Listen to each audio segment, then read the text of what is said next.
What are you doing, Darian? She's nothing! You're right, Callista, she is nothing like you.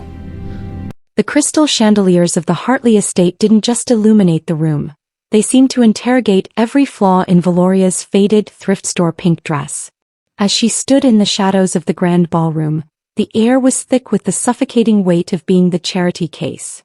Callista, draped in $50,000 of champagne silk, glided toward her with a predatory smile.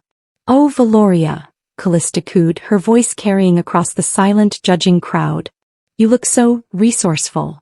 With a flick of her wrist, a glass of vintage Merlot tipped, the deep red stain blooming across Veloria's chest like a fresh wound. But wait. The humiliation you see right now is only the beginning of a massive conspiracy that is about to blow this wedding wide open. You won't believe who enters those doors next to change Veloria's life forever. Make sure you watch until the very end to see the jaw-dropping moment the world's most powerful CEO settles a debt that will leave this family in ruins. If you love stories of ultimate revenge and redemption, smash that like button, hit subscribe, and turn on notifications so you never miss a chapter of this incredible journey. The cleaning house has just begun. Veloria didn't just live in the Hartley mansion. She existed in its floorboards and its shadows, a ghost bound by a debt she never actually owed.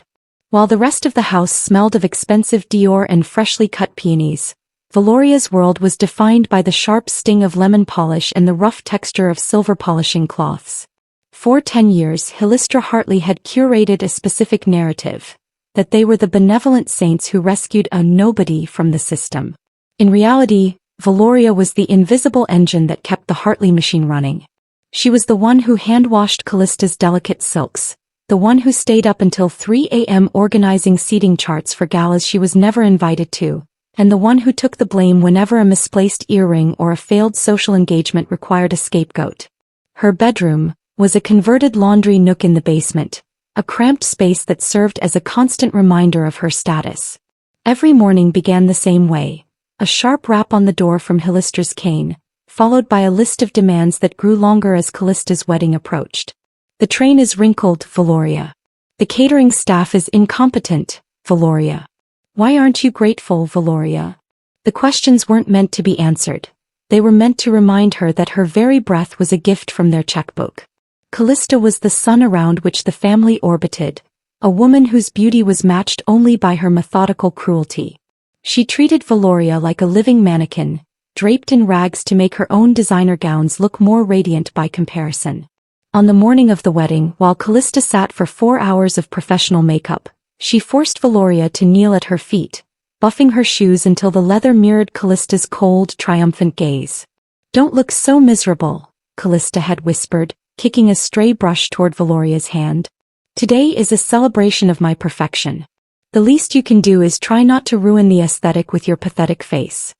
Veloria's only escape was her memory of a boy from years ago, a stranger she had helped when she had nothing herself, but even that felt like a fever dream in the face of her current reality. She had become a master of the invisibility complex, a psychological armor that allowed her to stand in a room full of people and feel absolutely nothing. She watched from the kitchen door as the important guests arrived, men like Tristan Velour who looked at her as if she were part of the furniture. She was the sister who wasn't a sister, the daughter who was actually a servant, and the bridesmaid who was only there to hold the heavy, dirt-stained hem of a bride who hated her. As the ceremony began, Veloria stood at the back of the cathedral, her hands raw from scrubbing and her heart hollow. She looked down at her faded pink dress, a hand-me-down that Hillistra had generously allowed her to wear, and felt the familiar bile of humiliation rising in her throat. She didn't know that the cleaning house was about to begin, or that the empire built on her silence was minutes away from crumbling.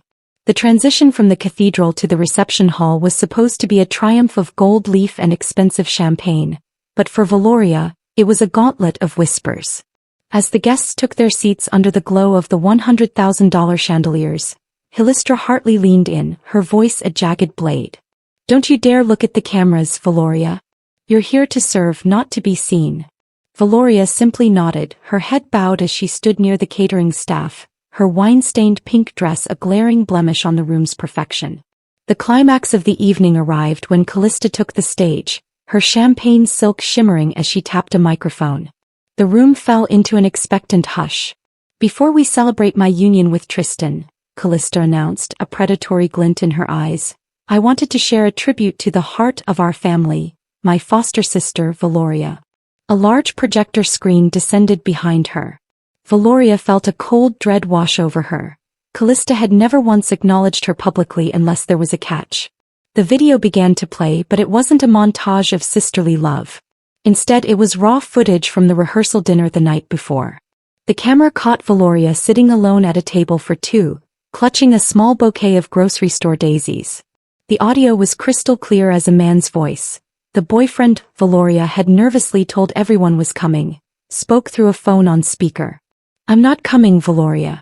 I only agreed to date you because Callista paid me $50 to make you feel like a human being for a night. Nobody actually wants the help. Laughter rippled through the ballroom, starting as a titter and growing into a roar of high society mockery. The screen zoomed in on Veloria's face in the video. The moment her hope shattered, her eyes filling with the same tears that were now threatening to fall in real life. Callista leaned back into the microphone, her smile radiant. I just wanted everyone to know how much we do for her. Even when she lies to us about having a life, we provide the audience. Veloria stood frozen, the freight train of realization hitting her. This wasn't just a prank. It was a public execution of her dignity. She looked at Hilistra, hoping for a shred of maternal defense, but the older woman was simply sipping her wine, a look of satisfied boredom on her face. The humiliation was total, a high-stakes life-or-death situation for Veloria's spirit. The laughter reached a fever pitch, a wall of sound that made Veloria want to dissolve into the floorboards. But then the heavy oak doors at the back of the hall didn't just open. They were thrown wide with a force that rattled the crystal. The sound of the laughter died as if a throat had been gripped. Every head turned to the silhouette of a man who moved with the lethal grace of a cold, untouchable kingpin. Darian Vale didn't look at the bride, the groom, or the screen. His eyes were locked on the girl in the stained pink dress, his presence bringing a tense, cinematic chill to the room. The era of Veloria's silence was over, and the cleaning house was officially about to begin. The air in the ballroom didn't just cool, it froze. Darian Vale's entrance was a freight train of presence that derailed Callista's carefully choreographed cruelty. He moved with the calculated precision of a man who dealt in empires and iron, his tailored navy suit cutting a sharp silhouette against the gold-leafed decadence of the room. The mocking laughter that had filled the hall seconds ago was replaced by a heavy, suffocating silence as the guests realized who had just breached the Hartley sanctuary. Darian was the cold, untouchable king of the corporate underworld, a man whose time was measured in millions and whose mercy was legendary for its absence. Callista's smug smile faltered, her hand trembling slightly as she lowered the microphone. She smoothed her champagne-colored dress, her eyes widening with a mix of shock and desperate ambition. Darian, she managed to gasp, her voice cracking the stillness. I didn't think. I mean, the invitation was sent, but I never expected you to grace us. She began to step forward, the glamorous bride ready to reclaim the spotlight, assuming the most powerful man in the city had finally come to regret letting her go. But Darian didn't stop. He didn't blink. He didn't even acknowledge the woman in the $50,000 silk who had once occupied his peripheral vision. He walked past the bride, past the groom, and past the rows of elite guests who looked on with jaw-dropping disbelief. His focus was a laser, locked onto the shadows at the very back of the room, onto the girl in the wrinkled, wine-stained pink dress who was trying to make herself invisible. Veloria felt the world narrowing until there was only the sound of his handmade Italian leather shoes clicking against the marble. Her posture was slumped, her shoulders forward as she tried to disappear into the wallpaper, her face still wet with the tears of her public execution. She was a beggar in a room of kings, yet the King of Kings was walking toward her as if she were the only person in the room with a soul. The tension reached a climax as Darian stopped exactly 3 feet in front of her. The why of the moment hung in the air like a bated breath. To the Hartleys she was a witness to be eliminated or a servant to be mocked, but to Darian she was something entirely different. He looked at the red wine stain on her chest, the mark of Callista's accidental spill, and his jaw tightened with a methodical fury. The cleaning house has begun, he said, his voice a low, resonant growl that carried to every corner of the silent hall. He didn't look at the screen that still displayed Veloria's heartbreak.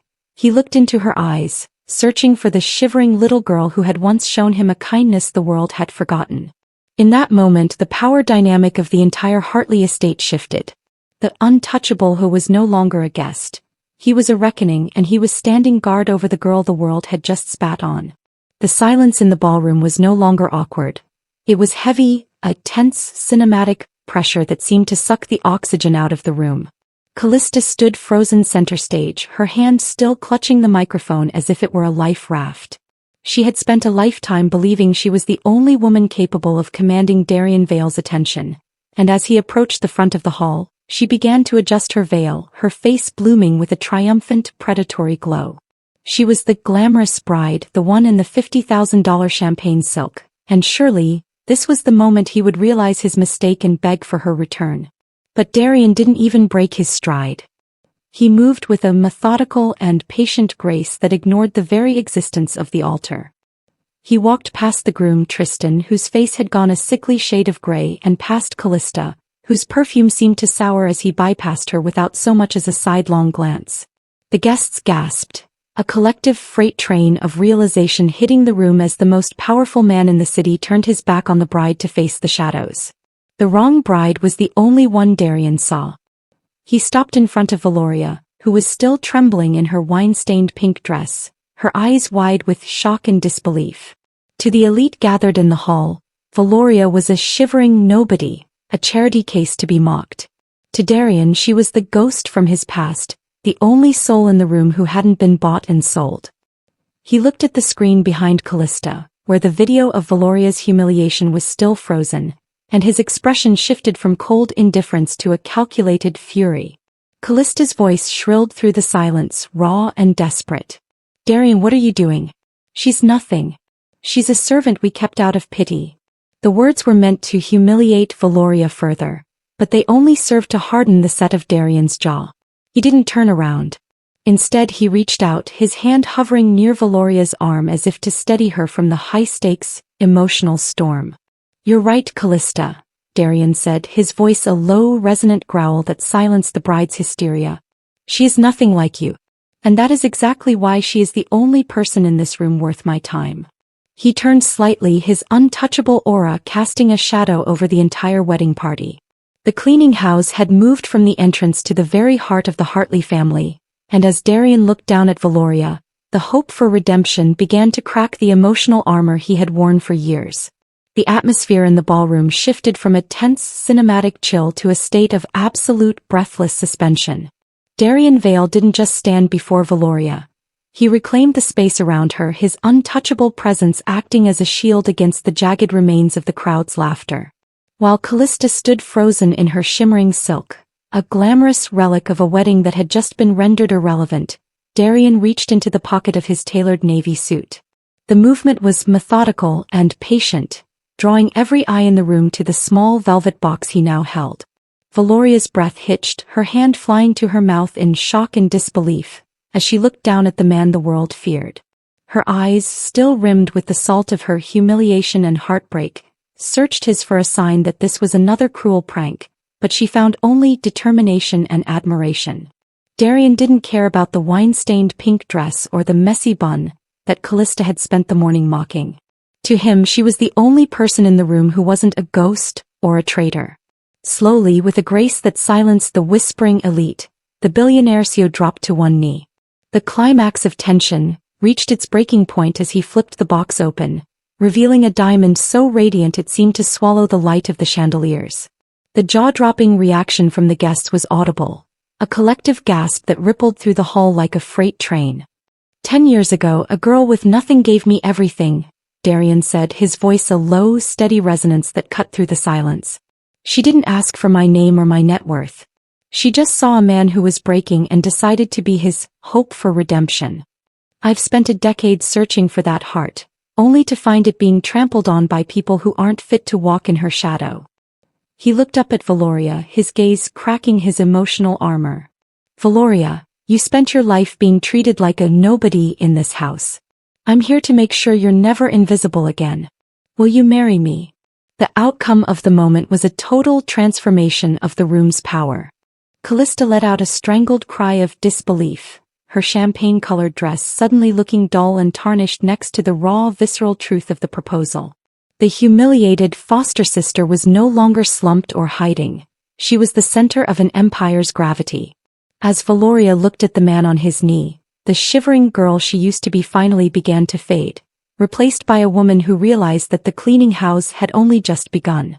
The silence in the ballroom was no longer just heavy. It was a freight train of realization. Darian Vale remained on one knee, his gaze never wavering from Veloria's tear-streaked face. Behind them, Callista's face was a mask of shock and disbelief, her champagne-colored dress suddenly looking like a costume for a play that had just been cancelled. The guests stood in a jaw-dropping hush, their earlier mockery replaced by a desperate, tense need to understand how the invisible foster sister could command the heart of a cold, untouchable kingpin. "You don't remember me, do you, Veloria?" Darian's voice was a low resonance that pulled everyone into his cinematic orbit. He looked at her raw, scrubbing-reddened hands, seeing not a servant but a selfless savior. 10 years ago, a boy was lying in an alleyway 3 blocks from this very estate. He was bleeding out, a victim of the same coldness that fills this room tonight. He was a nobody, with no name and no future. Veloria's breath hitched, a ghost of a memory beginning to stir beneath the weight of her current humiliation. She remembered a night of freezing rain, a boy hidden behind a dumpster, and the only blanket she owned, a thin, threadbare thing she had draped over him before running to call for help from a payphone with her last few cents. "You didn't just give me a blanket, Veloria," Darian continued, his methodical calm giving way to a rare moment of hope for redemption. "You stayed. You held my hand while the world went dark. You were a thin, shivering girl who had nothing, yet you gave a stranger the only warmth you had. You saved my life before I had $1 billion to my name.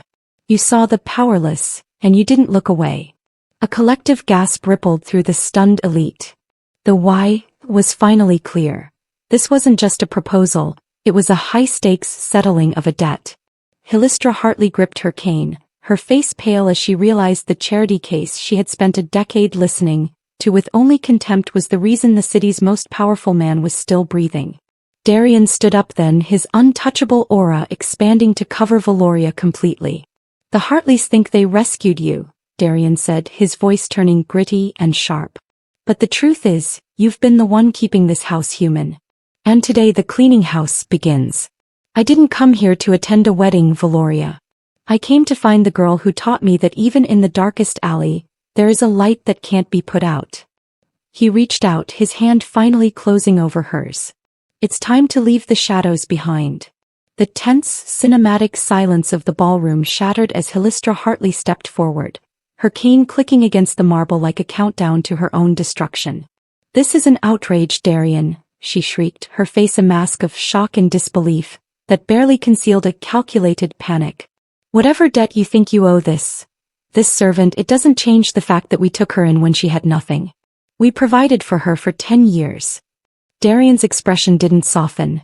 It turned gritty and methodical, the look of a man who had already unraveled the plan of his enemies.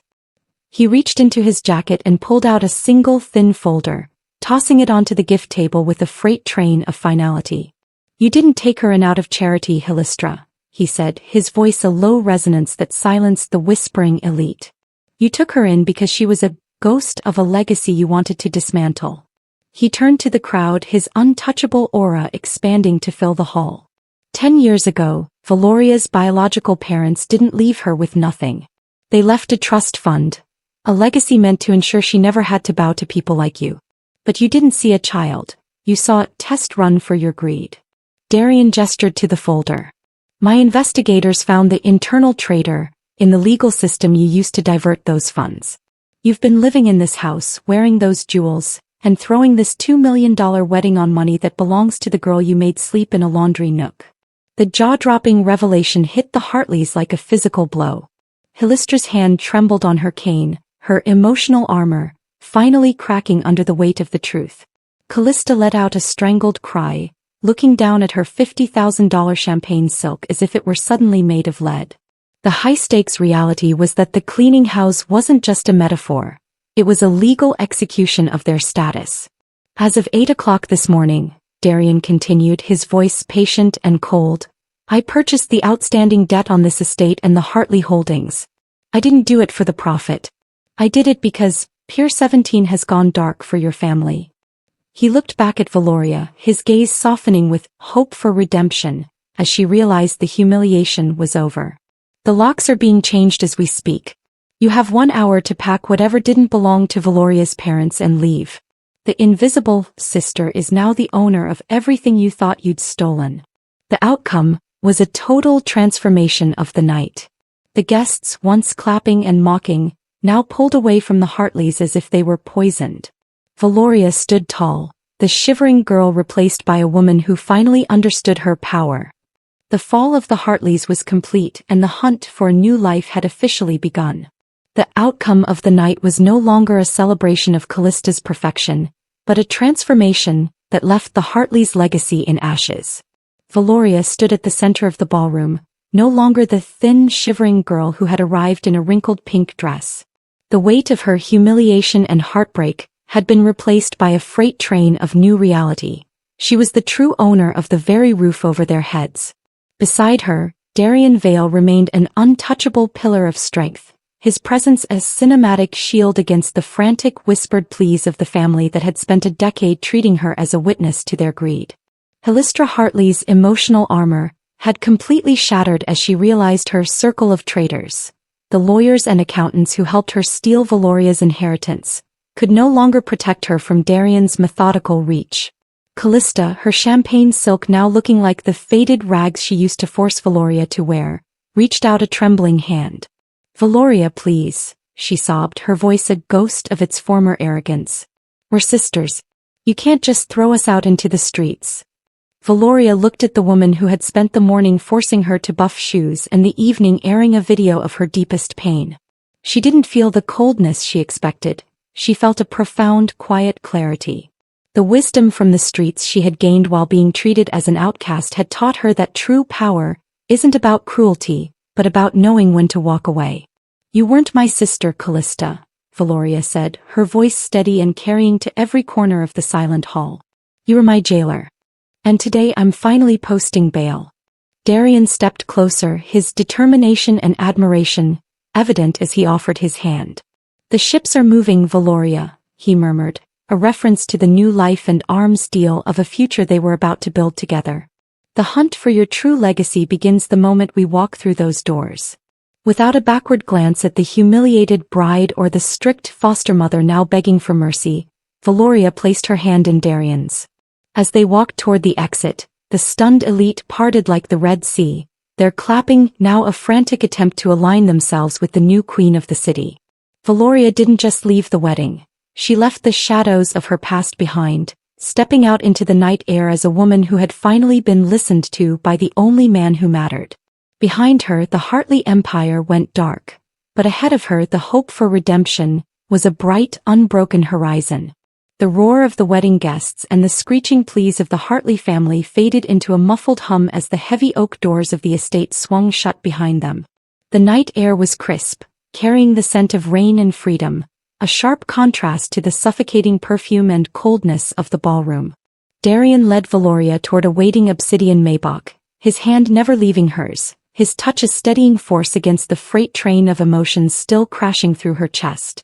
For the first time in 10 years, Veloria wasn't looking over her shoulder for a chore to finish or a blow to dodge. She was simply breathing. Inside the car, the world became a tense, cinematic sanctuary of leather and silence. Darian didn't immediately bark orders to a driver or reach for a phone to manage his empire. He turned to Veloria, his untouchable gaze now filled with a determination and admiration that made her feel more than just visible. It made her feel foundational. He reached out, his thumb gently brushing away a stray tear that had survived the chaos of her humiliation and heartbreak. "You don't have to be the girl in the shadows anymore, Veloria," Darian murmured, his voice a low resonance that acted as the final outcome to her years of silence. "The Hartleys tried to dismantle your legacy, but they could never touch the selfless bravery that made you stay in that alleyway 10 years ago." He took her hand, his fingers tracing the rough patches left by years of service to a family that didn't deserve her. "I didn't propose to you just to settle a ghost from the past. I did it because in a world full of traitors and methodical greed, you are the only truth I've ever found. Veloria looked down at the diamond on her finger, its light reflecting the hope for redemption she saw in his eyes. The invisibility complex she had worn like armor for a decade finally began to dissolve. She wasn't a charity case or a servant. She was the woman who had saved a king, and now that king was building a kingdom where she would finally be listened to. I spent so long trying to disappear, Veloria whispered, her voice finally finding its power in the quiet of the car. I forgot that I was allowed to want something for myself. Darian leaned in, his forehead resting against hers in a heart-to-heart moment that felt more significant than any high-stakes contract. You don't just have something, Veloria. You have everything. My name, my protection, and a life where you never have to scrub another floor or hide another tear. As the car pulled away from the ruins of the Hartley estate, the hunt for their shared future began, not with a shout of war, but with the quiet, cinematic promise of a man who had finally come home.